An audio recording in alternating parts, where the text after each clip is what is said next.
adelantado, en nuestro segmento de entrevistas se encuentra con nosotros Ana Elena Badilla. Ella es representante de ONU Mujeres en el Ecuador. Muchísimas gracias por su presencia aquí en Noticias 7. Muy buenos días, es un gusto estar con ustedes hoy reflexionando un poco sobre lo que significa este Día Internacional de la Mujer y los desafíos que todavía tenemos por avanzar para lograr una plena igualdad entre mujeres y hombres en el Ecuador y en el mundo entero. Así es, y antes de continuar con estos retos y desafíos, primero vamos a las estadísticas, porque sobre esa base se debe trabajar.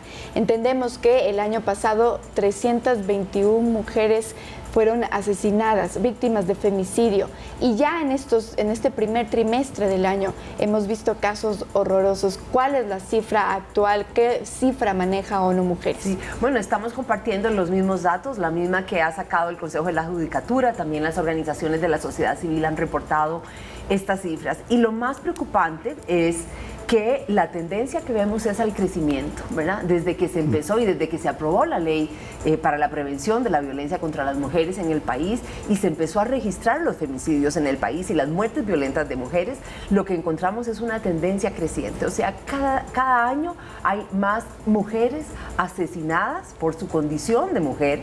Y a pesar de esfuerzos que hay, porque no hay iniciativas que se han implementado desde las instituciones del gobierno, las organizaciones de la sociedad civil, las agencias de cooperación, pero lamentablemente todavía no estamos acertando efectivamente en el tipo de medidas que se deben tomar para poder prevenir estos femicidios, porque la mayoría de los femicidios son prevenibles. Muchas de estas mujeres que han sido asesinadas por sus maridos o sus parejas venían siendo ya objeto de diversas formas de violencia física, violencia sexual, violencia emocional, violencia económica o patrimonial, en fin, muchas formas de violencia que lamentablemente van creciendo hasta que finalizan con el femicidio de la mujer. Así que todavía tenemos un desafío en mejorar la respuesta que como sociedad estamos dando para poder enfrentar este problema. ¿A qué cree usted que se atribuye entonces estas cifras al alza de los femicidios en el Ecuador?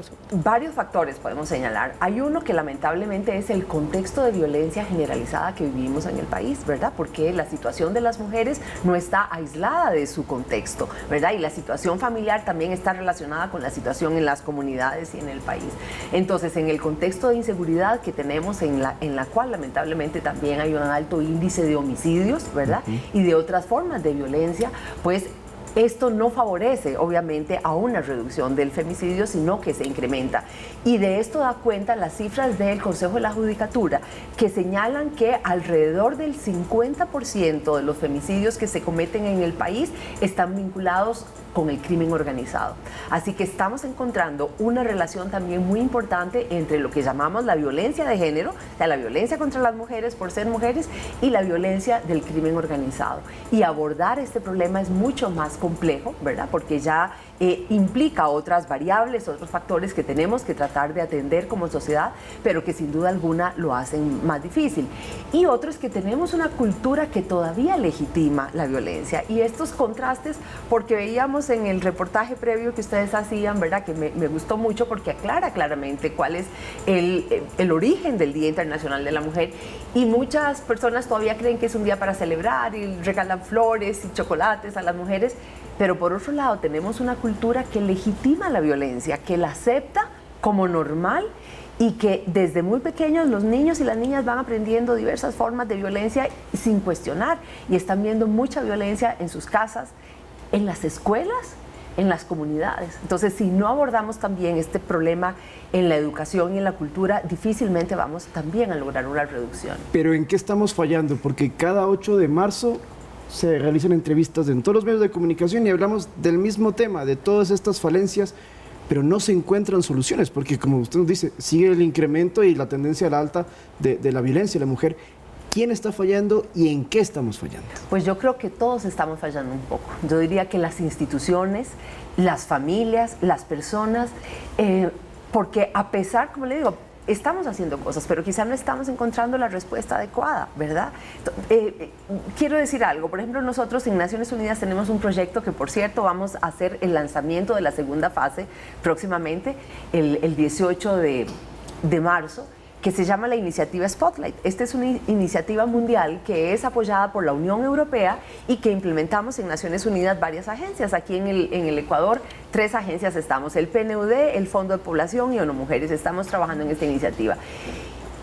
Por ejemplo, una de las cosas que hicimos es elaborar un protocolo para la investigación del femicidio en el país. Y este protocolo está basado en un protocolo regional que también trabajó ONU Mujeres junto con otras agencias de Naciones Unidas, e hicimos una adaptación para su implementación aquí en el país. ¿Qué dice ese protocolo para El protocolo lo que establece es la forma en que se debe investigar el femicidio, desde que se hace la denuncia, ¿verdad?, hasta la recolección de las pruebas, la atención de la policía, cómo debe intervenir la policía, qué cuidados deben tener para recolectar las pruebas, porque muchos casos de femicidio lamentablemente se caen en el proceso porque no hay la prueba adecuada o porque se procedió mal en la recolección de la prueba. Entonces, por ejemplo, este protocolo señala cómo se debe proceder, pero todavía encontramos mucha resistencia, incluso en los funcionarios de la Fiscalía, para implementar este protocolo. Entonces, doy un ejemplo de muchos otros factores que podríamos señalar que se suman para producir este efecto, en el cual, ¿verdad?, no estamos logrando atender de una manera adecuada. Pero, por ejemplo, justamente hablando de aquello, entonces, ¿cuál podría ser una prueba válida para registrar esto? Y lo pregunto porque nosotros hemos tenido aquí también varias denuncias de ciudadanas que nos dicen, claro, es que llego a la policía y si no me ven con un ojo morado, no me recogen la denuncia porque entonces dice, bueno, no ha sido una pelea de pareja, vaya nomás, y no lo recogen. ¿Cuál sería una prueba, por ejemplo, fehaciente para que se pueda colocar estas denuncias? Bueno, sí, son muchas. De hecho, tenemos desde pruebas testimoniales, ¿verdad?, de personas que son testigos de la violencia. En otros casos, lamentablemente, no hay testigos porque estas situaciones de violencia la mayoría de las veces se dan en la intimidad de la familia, entonces no tenemos testigos. Pero en efecto, hay pericias físicas que se deben realizar sobre las mujeres para determinar la violencia. Y en el caso de los femicidios, pues con más razón, digamos, hay que proceder con mucho más cuidado para determinar si hay huellas, para determinar otros elementos ¿verdad?, de la escena del crimen que puedan ayudar a esclarecer. Pero más allá de esta parte que es muy específica, hay otros factores que también quiero mencionar porque están muy vinculados al tema que hoy estamos conmemorando en este día. Ustedes saben que cada año hay un tema que Naciones Unidas llama a reflexionar, y este año estamos hablando de la reducción de la pobreza y de invertir en las mujeres. ¿Por qué? Porque también la situación de vulnerabilidad que viven muchísimas mujeres en el Ecuador y en todo el mundo está vinculada a la falta de recursos, a la falta de oportunidades. ¿A qué le llaman invertir en las mujeres específicamente? Poner dinero para programas que ayuden a combatir la pobreza de las mujeres, por ejemplo, invirtiendo en programas de crédito o en programas de asistencia económica y social, en mejorar las condiciones de vida de las mujeres, en generar oportunidades para que ellas puedan tener sus propios ingresos, porque sin duda alguna la dependencia económica de las mujeres es otro factor que contribuye a incrementar la violencia. Hoy en día todavía es un porcentaje muy alto justamente de mujeres que tienen o que son dependientes económicamente de hombres que incluso son los maltratadores, son los que generan violencia. Así es, la gran cantidad. Bueno, tengo incluso algunas cifras globales que quiero mencionar, porque tengo cifras del país y cifras globales. Pero, por ejemplo, se estima que en todo el mundo todavía hoy en día 1 de cada 10 mujeres vive en pobreza extrema. 1 de cada 10 mujeres, y se dice que las proyecciones en pobreza extrema, ¿verdad? Y luego otros niveles de pobreza se suman, pero las proyecciones indican que en todo el mundo 342 millones de mujeres y niñas no habrán salido de la pobreza extrema en el 2030. Recuerdan que el 2030 es el año en que se debe cumplir la Agenda de Desarrollo Sostenible, los Objetivos de Desarrollo Sostenible por los cuales trabajamos en las Naciones Unidas, pero también todos los estados que forman parte de las Naciones Unidas como el Ecuador. Y ahí tenemos un gran desafío. Si seguimos con estas cifras que hemos estado diciendo en el Ecuador, para el 2030, ¿a qué porcentaje podríamos llegar de pobreza extrema para las mujeres? Sí, no habremos avanzado mucho. Lamentablemente, lo que estamos observando es que en todo el mundo y también en el Ecuador hay un progreso muy lento hacia las metas y objetivos de desarrollo sostenible. En general se estima que solo hemos avanzado un 30% de todas las metas que se habían planteado y ya nos quedan solo 6 años para llegar al 2030. Y por eso es que el secretario general de las Naciones Unidas está llamando a acelerar las medidas, a tomar más medidas que permitan acercarnos más a esas metas que nos habíamos planteado. Y particularmente en el objetivo 5, que es el objetivo sobre igualdad de género y empoderamiento de las mujeres, tenemos desafíos. Pero quiero decir cosas que están pasando en el Ecuador que nos dan una buena señal, ¿verdad? Que tenemos que tomar en cuenta. El año pasado se aprobó en el país la Ley de Economía Violeta. Sí.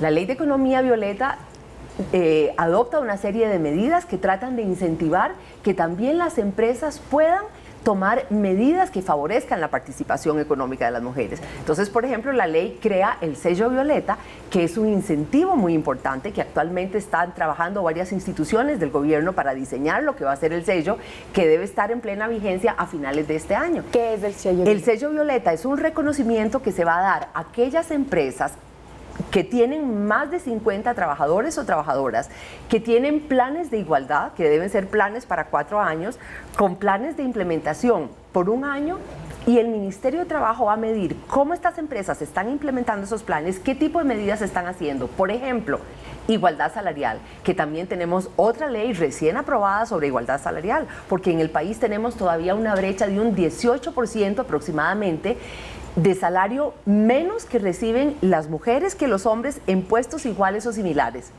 Entonces, por ejemplo, cerrar esta brecha de desigualdad salarial es un compromiso muy importante que las empresas pueden hacer para contribuir a mejorar y avanzar hacia la igualdad y poder tener este sello violeta. O sea, se van a medir varios aspectos, ¿verdad? O, por ejemplo, más jefaturas femeninas en puestos de liderazgo, más mujeres en los puestos de dirección, programas de prevención del acoso y la violencia en el empleo, en fin, muchas medidas que se pueden adoptar para lograr este reconocimiento. Y yo también quería llegar al tema del acoso. Ya hemos dicho que el femicidio es la punta del iceberg, pero para abajo hay un montón de situaciones. Y el acoso primero, y conocemos casos cercanos, de que una mujer no puede denunciar muy fácilmente que tiene un acosador porque tiene que hacer un caso mucho más grande. Y en segundo lugar, en las empresas hoy en día todavía se solapa mucho el tema del acoso y no se lo habla tan libremente o se toman medidas quizás no tan contundentes. ¿Hay que intervenir más en este aspecto? Sí, hay mucho más que hacer y hay buenas cosas que se están haciendo. Por ejemplo, con las mujeres, junto con la Cámara Británica de Comercio, hemos trabajado una guía empresarial justamente que orienta a las empresas en qué tipo de medidas pueden hacer para reconocer el acoso laboral, entre otros problemas, y poder adoptar medidas, protocolos, acciones en contra de eso. Y con esta guía hemos venido trabajando, capacitando a representantes de empresas, de gran cantidad de empresas, algunas que son socias de la Cámara Británica, pero de otras cámaras también, y estamos tratando de promover, junto con el Ministerio de Trabajo, que esta guía se pueda aplicar para que las empresas, es una herramienta muy concreta, para que las empresas puedan tomar acciones que vayan dirigidas justamente a reducir ese acoso y esa violencia que usted señala. Bien, nos queda corto el tiempo para seguir conversando de estas cifras tan interesantes. Nuevamente, gracias por su presencia aquí. Con mucho gusto. Conversábamos con Ana Elena Badilla. Ella es representante de ONU Mujeres en el Ecuador y con esto nosotros nos vamos a una pausa, amigos.